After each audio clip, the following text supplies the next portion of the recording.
Assalamualaikum warahmatullahi wabarakatuh. Selamat datang, para pembaca yang budiman. Pada kesempatan kali ini, saya akan membagikan sebuah kisah nyata dari perjalanan pendakian di Gunung Sengkala. Cerita ini bukan hanya tentang alam yang indah, tetapi tentang pengalaman luar biasa yang penuh pelajaran, rasa takut, dan keajaiban. Mari kita simak bersama, dengan hati yang tenang dan pikiran yang terbuka. Rek, kok wangi banget yo? Suara pelan itu keluar dari mulut Andri, temanku yang biasanya cerewet, malam itu malah mendadak diam. Aku berhenti melangkah, menoleh pelan. Hidungku juga mencium bau yang sama. Wangi bunga melati, tajam sekali, sampai menusuk ke kepala.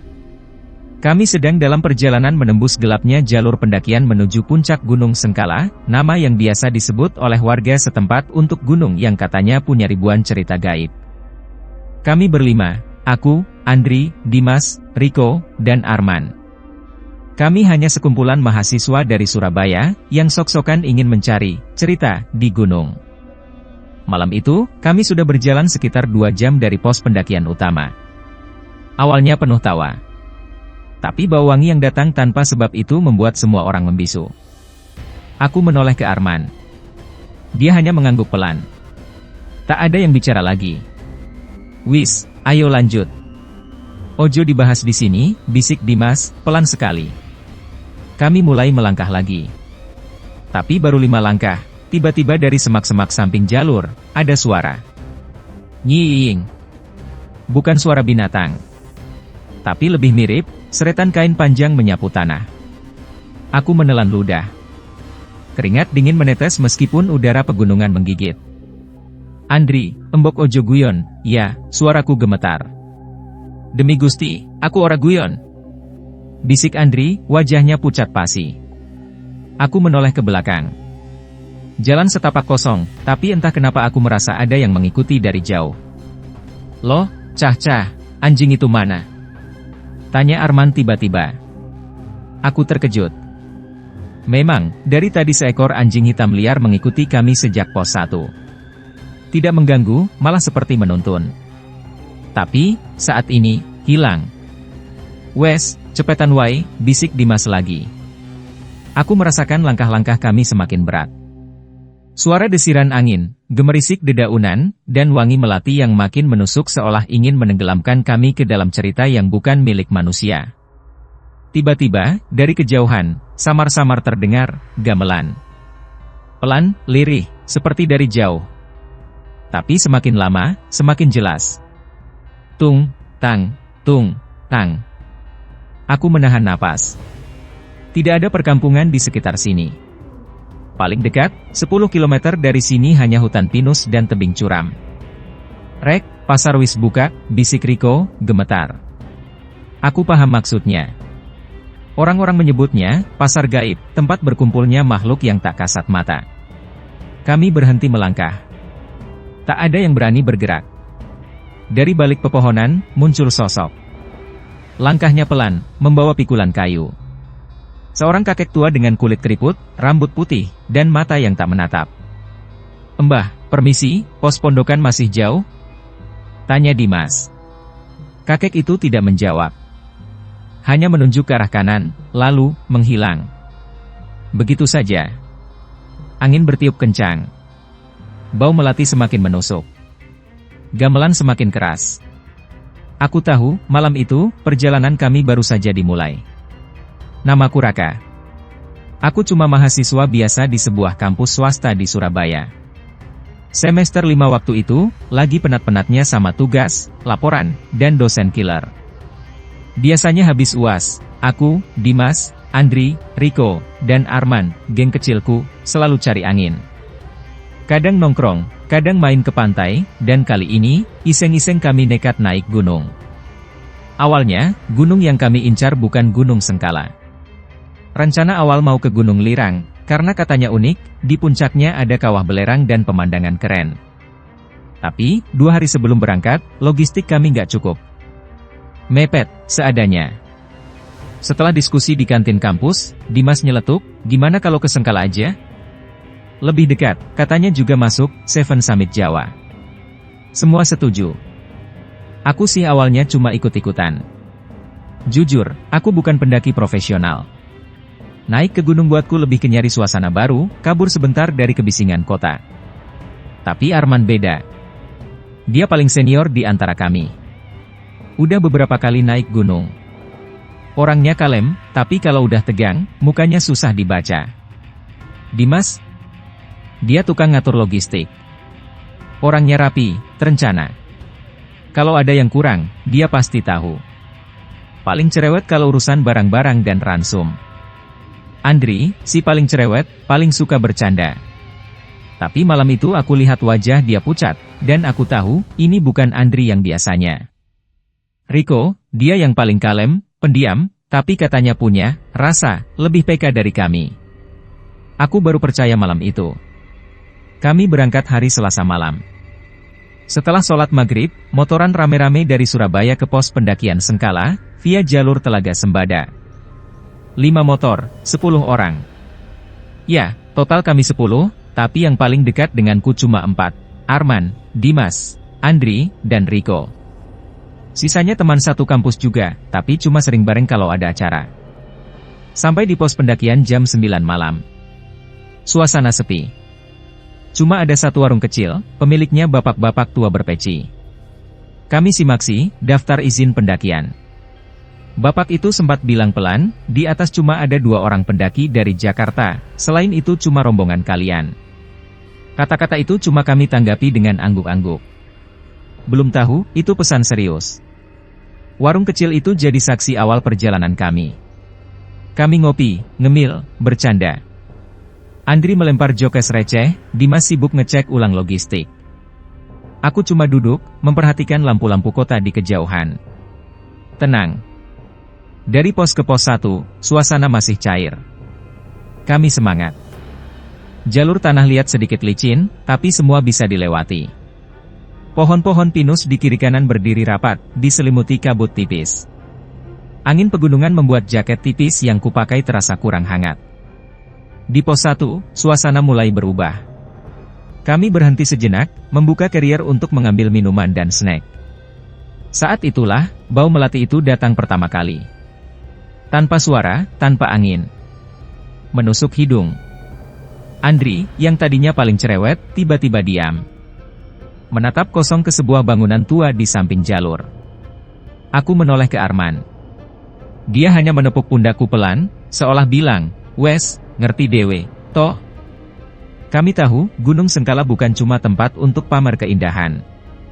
Di sini, katanya, ada aturan tak tertulis. Jangan sombong. Jangan berkata kotor. Jangan meremehkan. Karena kalau melanggar, siap-siap jadi bahan mainan makhluk yang tinggal di antara kabut dan pohon-pohon tua itu. Malam makin dalam. Angin makin dingin. Dan perjalanan kami baru saja benar-benar dimulai. Kami melangkah lagi dari pos 1. Lampu senter menembus gelap pekat, hanya bisa menerangi beberapa langkah ke depan. Di kiri dan kanan, hanya rimbun semak dan batang-batang pohon pinus yang menjulang, seperti diam-diam mengamati.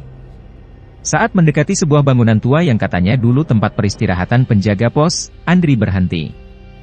Napasnya berat. Aku menoleh. Dia menatap lurus ke bangunan itu dengan mata kosong. Andri, bisikku pelan. Dia nggak menjawab. Dari bangunan itu, terdengar suara lirih, seperti bisikan. Suara perempuan, samar-samar. Kesini, kesini. Aku mencengkeram lengan Dimas. Dia juga mendengar. Wajahnya tegang. Wis, jalan terus. Arman berkata tegas. Kami mulai melangkah lebih cepat, tapi langkah kaki kami makin berat, seperti ada beban yang menahan. Dan saat itulah, datang kabut tebal. Turun cepat, menutupi pandangan. Dalam hitungan detik, jarak pandang hanya tinggal 2 meter. Angin berdesir, membawa bisikan-bisikan asing. Di tengah kabut itu, samar-samar terlihat sosok berjalan membungkuk. Seorang kakek tua dengan pikulan di pundaknya. Langkahnya pelan, tapi anehnya, tak terdengar suara pijakan kaki. Arman mencoba menyapa, "Mbah, permisi, ke pondokan lewat mana, Mbah?" Kakek itu tidak menjawab. Hanya menunjuk ke arah kanan, lalu langkahnya makin cepat, masuk ke kabut, dan menghilang. Hening. Hanya suara napas kami yang tersengal. Dari belakang, terdengar lolongan anjing. Panjang, melengking, menyayat telinga. Aku menoleh. Anjing hitam yang tadi mengikuti kami dari bawah, berdiri di tengah jalur, matanya merah menyala, menatap kami dengan tajam. Rek, Wes, ayo, cepetan. Dimas setengah berbisik, setengah memerintah. Kami berjalan makin cepat. Tapi kabut makin pekat. Langkah kaki makin berat. Lelah, dingin, dan mulai terasa ada sesuatu yang tak terlihat, mengikuti di belakang kami. Sampai di pos 2, kami berhenti sejenak. Ada warung kosong di situ.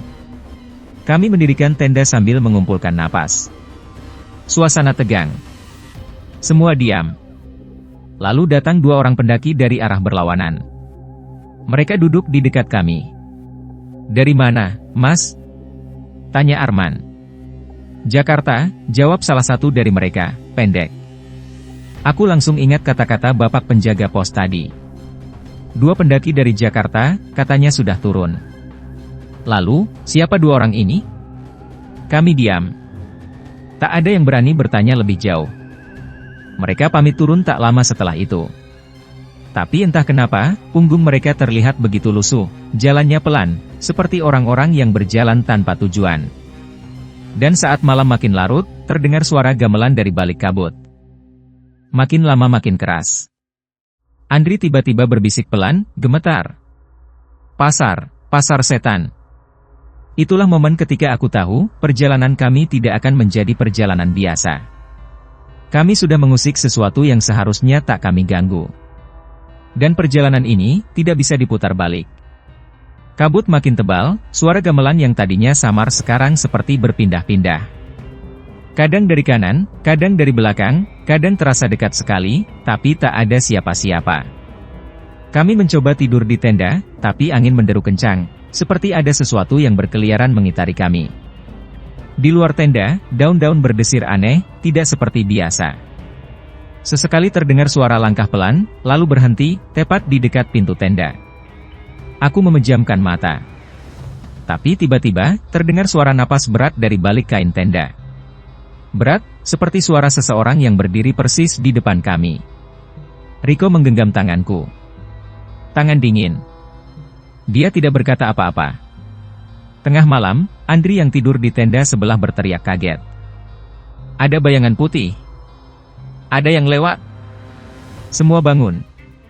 Kami duduk di tenda, hanya bisa saling pandang. Tak ada yang berani keluar. Di luar, suara langkah kaki makin jelas. Pelan, berputar mengitari tenda kami. Sesekali terdengar suara hembusan angin panas, bercampur bau melati dan bau anyir. Kami berusaha tidur kembali. Tapi rasanya mustahil. Pagi menjelang.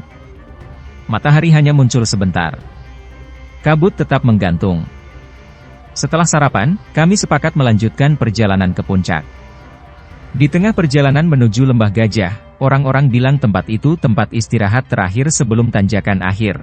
Anjing hitam yang tadi malam hilang tiba-tiba muncul di depan kami. Berdiri diam, menatap kami seolah-olah tahu semua yang sedang terjadi. Dia ngikutin kita dari bawah, gumam Dimas pelan.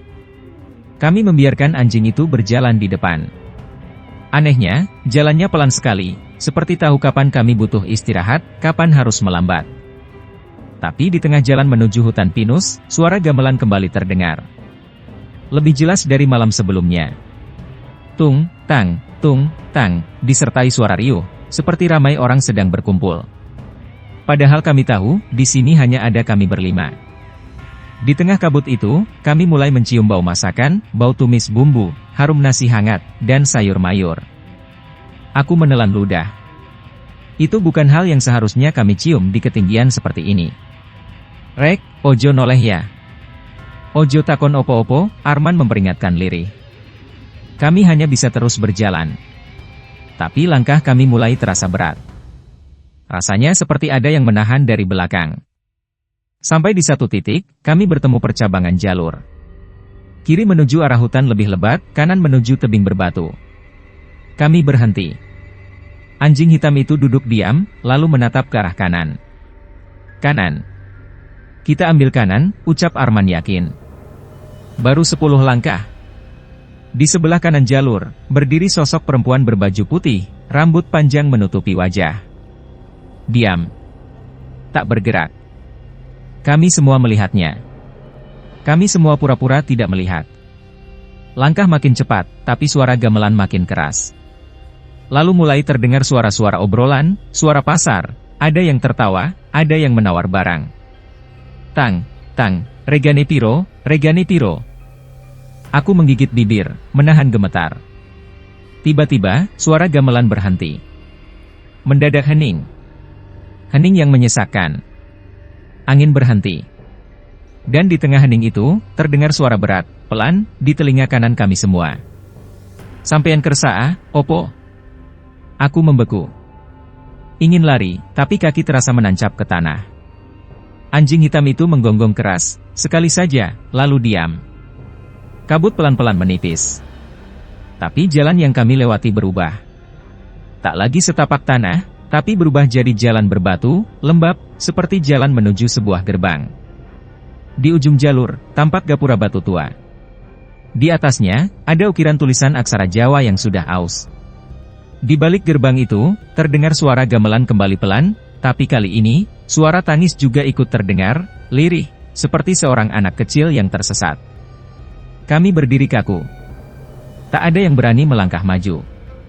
Dan saat aku menoleh ke belakang, jalan yang tadi kami lewati, hilang. Hanya kabut. Kami terperangkap. Kami berdiri di depan gapura batu tua itu. Kabut mulai menipis, tapi dinginnya menancap sampai ke tulang. Suara gamelan perlahan memudar, berganti suara-suara lirih. Luru, luru, luru. Riko menoleh ke belakang. Jalan yang tadi kami lewati hilang, lenyap ditelan kabut. Hanya dinding putih yang menyelimuti. Rek, kita kejiret, bisik Riko dengan suara pelan, wajahnya pucat pasi. Andri menunduk, menggenggam tas karirnya erat-erat. Napasnya pendek, seperti sedang menahan tangis. Arman masih berdiri paling depan. Tangannya bergetar, tapi matanya tetap menatap ke arah gapura batu. Kita harus lewat sini, suaranya pelan, tapi tegas. Aku ingin membantah.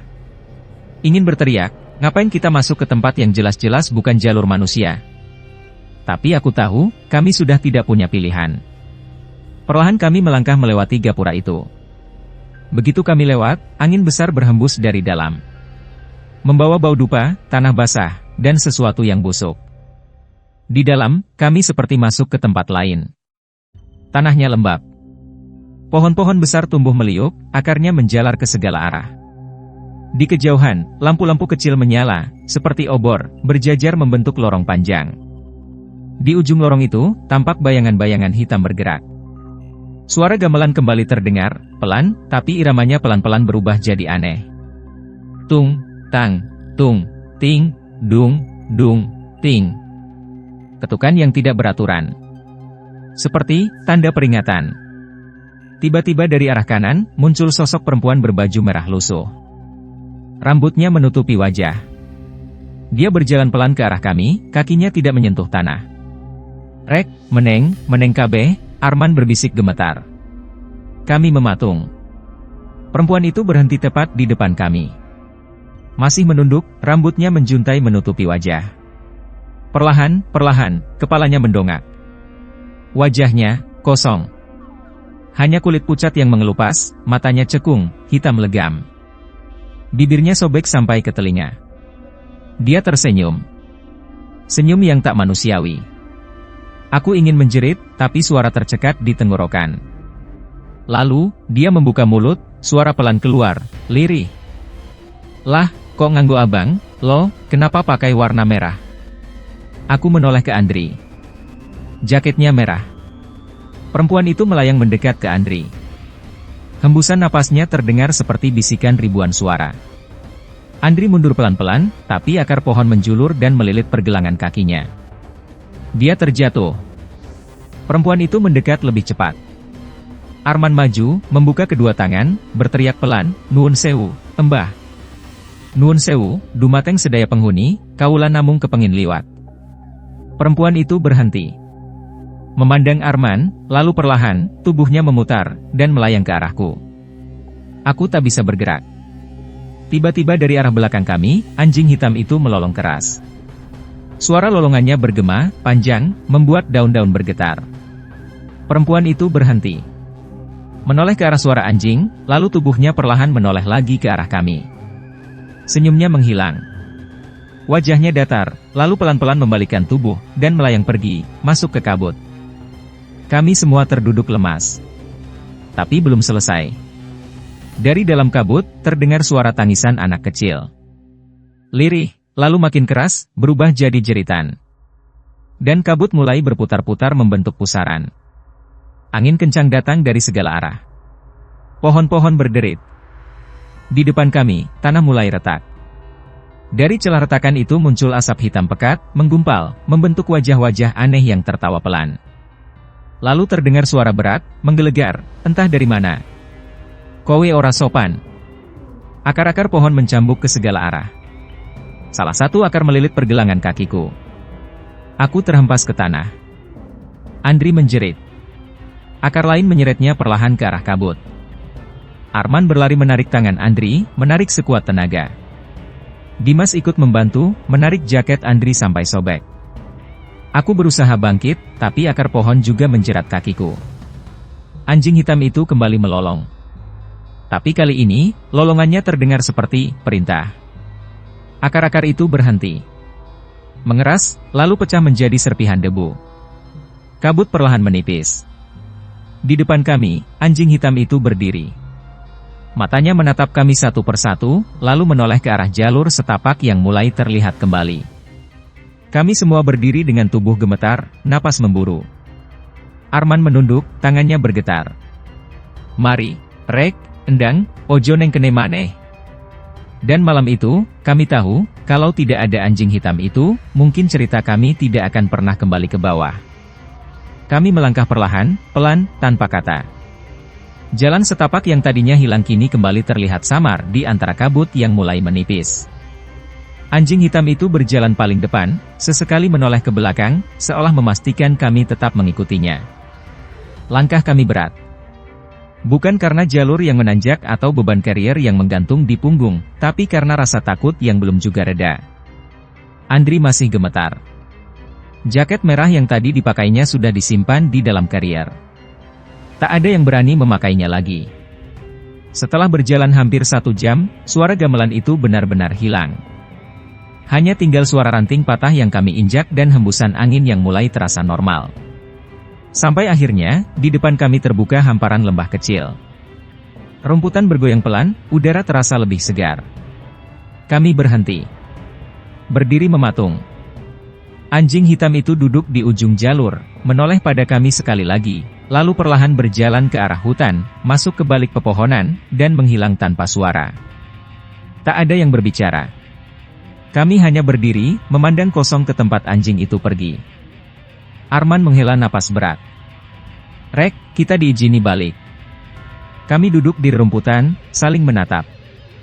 Andri menunduk, matanya berkaca-kaca.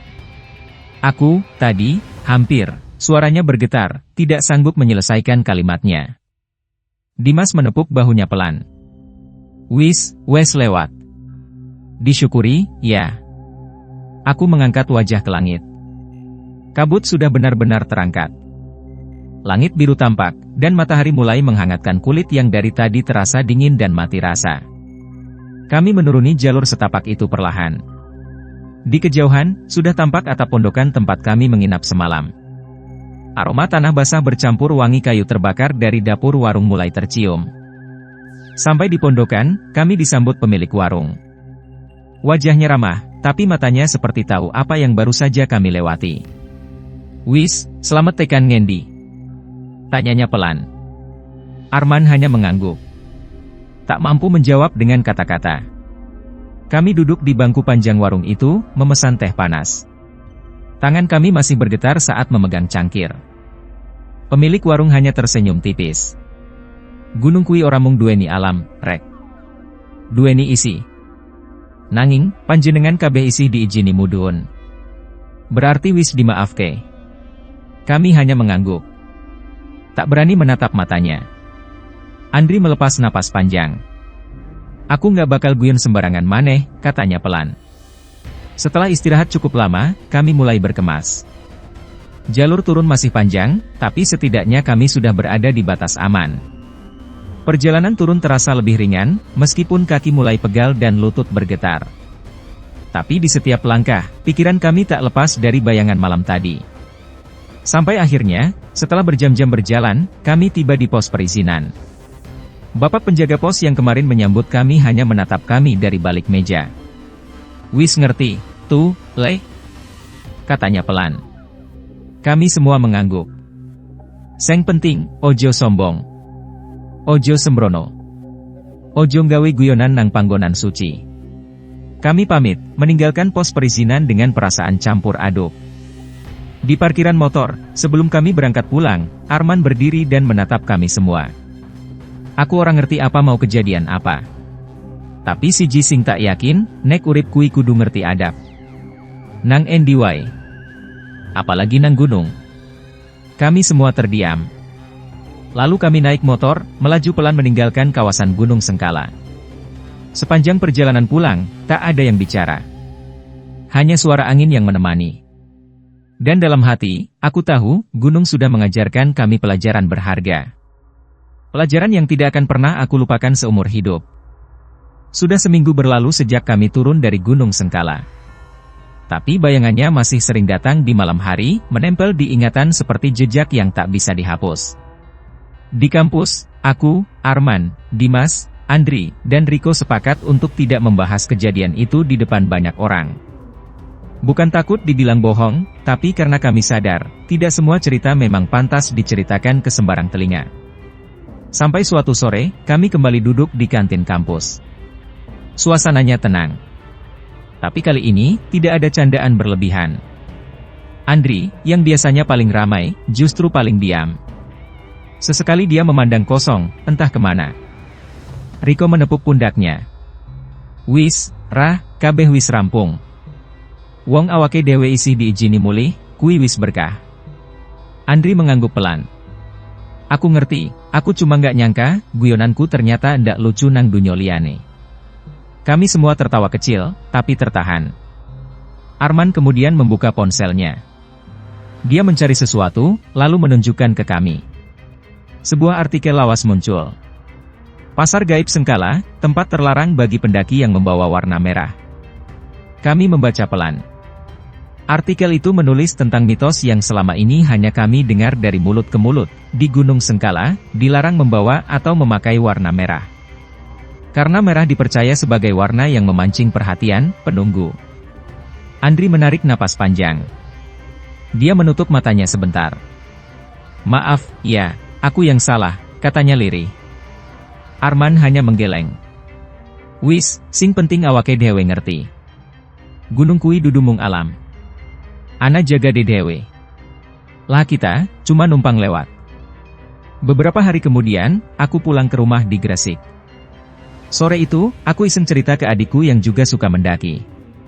Baru setengah cerita aku sampaikan, dia langsung memotong. "Mas, Gunung Sengkala kui pancen angel. Wong salah sikit ae, iya so keteriman." Aku mengangguk pelan.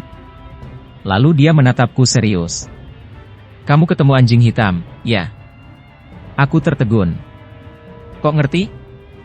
Adikku tersenyum kecil. "Anjing hitam nang gunung kui, dudu anjing biasa. Kadang, pancen diutus kanggo nulungi wong-wong sing kelangan dalan. Tapi, yen sampeyan ora paham, ojo disinggung. Lah, awakmu dudu diselamatke anjing. Diselamatke kang numpang anjing." Aku menatap adikku. "Kang numpang?" Dia mengangguk. "Kadang, ana roh penjaga gunung. Ora mesti wujud embah-embahan, ora mesti wujud bayangan. Kadang, wujud kewan. Wujud anjing ireng. Sing derekno, ngelindungi, lan ngusir seng ganggu." Aku hanya diam. Merinding. Malam harinya, aku menuliskan pengalaman itu dalam sebuah catatan. Bukan untuk dipublikasikan, tapi sebagai pengingat, bahwa di dunia ini, ada batas yang tidak boleh diseberangi. Ada aturan tak tertulis yang wajib dihormati. Dan Gunung Sengkala sudah mengajarkan itu dengan cara yang tidak akan pernah aku lupakan. Beberapa bulan kemudian, kabar tersiar, ada pendaki lain yang hilang di jalur yang sama. Mereka ditemukan 3 hari kemudian, linglung, tak tahu jalan pulang, dan saat ditanya, hanya menjawab, "Aku dibawa ke pasar, tapi semua orang di sana nggak punya wajah." Aku menutup berita itu dengan napas berat. Sekali lagi, aku paham, gunung bukan tempat untuk berlagak jago. Bukan tempat untuk berteriak-teriak menantang. Gunung adalah tempat untuk diam, merunduk, dan mengerti, bahwa kita hanya tamu yang boleh lewat, asal tahu aturan. Dan kadang, ada penjaga yang hanya muncul saat kita sudah terlalu dekat dengan bahaya. Penjaga itu, mungkin bukan manusia. Mungkin bukan hewan. Mungkin, sesuatu yang hanya muncul untuk menolong, lalu menghilang, meninggalkan kita dengan satu pesan sederhana. Lain kali, ojo sembrono. Demikianlah akhir kisah perjalanan kami di Gunung Sengkala.